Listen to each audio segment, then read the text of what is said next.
My name is Bob Gibbs. I currently reside over in Holmes County, about a little over an hour from here in the western part. And first I want to thank Dale. Dale's been a good friend for a few years now, and putting these forums on. It's always great to get out and meet the constituents, and Tracy for moderating this. And it's great to see, as Congressman Space said, all the other elected officials we have here. Troy and Jennifer back in the back of the room. I won't name them again, but it's great to see them. I've worked with them in the legislature. Just quickly, a little bit about my background before I talk about where I think this country needs to go. I grew up in the city, and I decided for some reason to get involved in agriculture. I went down to Worcester and went to the first, I was in the first graduating class at the Ag Tech School there at Ohio State. And in 1976, 75, 76, we bought our first farm, and then in 78, I went on my own, left the research center. I started working at the research center in 74 in the animal science department. And so I've been self-employed since 1978, and I've created a few jobs along the way, and I like to say I've earned on both sides of a paycheck. And so I know what it's like to create jobs. I know what it's like to pay the bills and struggle and have good times and bad times. And my operation, I was primarily in our agriculture operation where we raised hogs. And my goal was in the beginning to have about 135 sows and sell feeder pigs. And then about 10 years ago now, I guess it was, I decided to voluntarily retire from the hog business. About 30 or so years was long enough. And when we got out of the hog business, we were raising about 10,000 market hogs a year. And so we grew beyond what we had anticipated. And we had some good years and bad years. Raising commodities, hogs are a commodity. You understand the free enterprise system. You get the school of hard knocks. Then I ran for the General Assembly when they redistricted the last time, and was elected to the Ohio House, and now I'm currently the state senator representing Holmes, Wayne, Medina, and most of Ashland County. I also have a little company I call Gibbs Enterprises LLC. I do some rentals, and I like to do a little construction on the side when I had time. And I've owned some properties in a couple other counties, but I like doing that. The reason I decided to run for Congress, run for this seat last fall when I looked at this, is I'm really concerned about the direction this country's headed. You know, I really don't think that we can spend ourselves to prosperity. And my number one commitment to you is we've got to get our fiscal house in order and lower the tax burden on businesses and individuals and bring back confidence. Because my priority is getting this economy going again and getting jobs back. That's our number one priority. The borrowing that's been done the last few years, raising the national debt, we're headed towards Greece is now. And you heard the previous speakers talking 62, 64% of the gross domestic product. We're headed there, and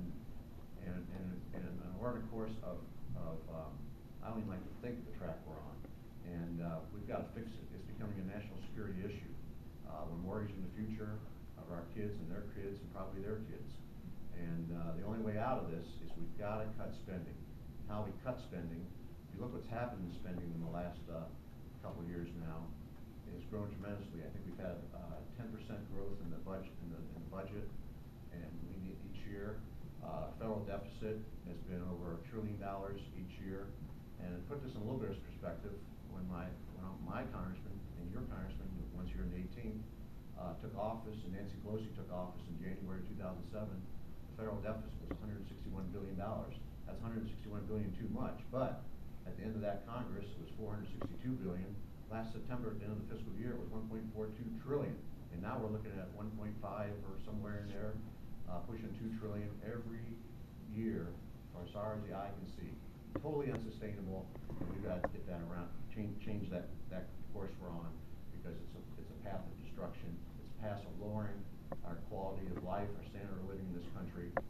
And what we need to do is restore confidence. And it's hard to restore confidence with policies coming out of Washington, D.C. right now, because those policies are creating uncertainty.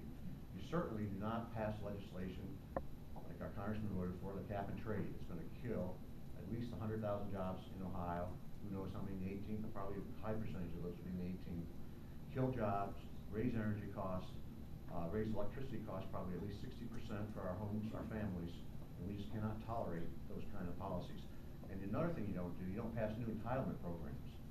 You know, I'm for healthcare reform, but not what they passed. They passed an entitlement.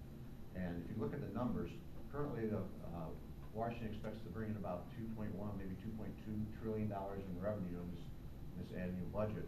That's about the equivalent to our liabilities, the federal government's liabilities on the current entitlement programs. And we cannot have pass more entitlement programs, because once you pass an entitlement program, we as a government are obligated to fund them. And when we talk about discretionary funding, what we can do, you limit ourselves. So we've got to have a serious conversation on going forward on our entitlement programs, and we don't need to pass any more new entitlement programs. So to sum up to what I'm trying to say is it's about jobs, to get the people back to work. Because if we don't, it's going to be a country that we're not going to, nobody haven't even experienced in our history of our nation. And we have to turn that around. And how we turn that around is we get our fiscal house in order, cut the deficit spending, cut the borrowing, lower the taxes. I believe by lowering the taxes, we put more money back into the entrepreneurs, small business and medium sizes pockets and families, and let them use the money where they think they need to invest the money, and it will get invested. And we just absolutely have to do that. I have confidence in the private sector in this country can do the right thing if government gets out of their way. And we have to unleash the American spirit and innovation again. I know the previous speakers talked about innovation. What's made this country great is our innovation over our 200+ year history. And that's why we became the greatest nation in the world, and opportunities abound. And that's why everybody wants to come here, because there's opportunity. But the path we're on, that opportunity is going to get limited, and we're not on a good path. We need to change that, and I'm committed to change that. And we can probably talk about this in the questions, but the tax increases that our congressman and Nancy Pelosi has supported, the cap and trade, and he did vote for the health care bill out of the House that had the public option. That was probably, in my opinion, is even worse than what was actually finally passed. But it's not how we address our nation and empower the people and put the money back in the people and let them make those decisions. And we need smaller government, limited government, and that's my commitment. And how you do that is you don't fund it and you don't raise taxes. Raising taxes right now, $1.4 trillion of taxes increases have already occurred, and at January 1st of this year, they let the tax cuts expire. We're going to see significant tax increases, and we will see a very struggling economy. And I don't want to paint a blight picture moving forward, but we need to lower the tax burden and lower the regulatory. We need regulations that make sense and oversight that makes common sense and economic sense, and make sure we protect the environment and do the right things. And when companies are making money with proper oversight, most people out there will do the right thing. That's one thing I learned in agriculture, in the hog business. In the years that we were really struggling, it was tough to think about doing extra things like maybe improving a waterway in some of our fields or things like that.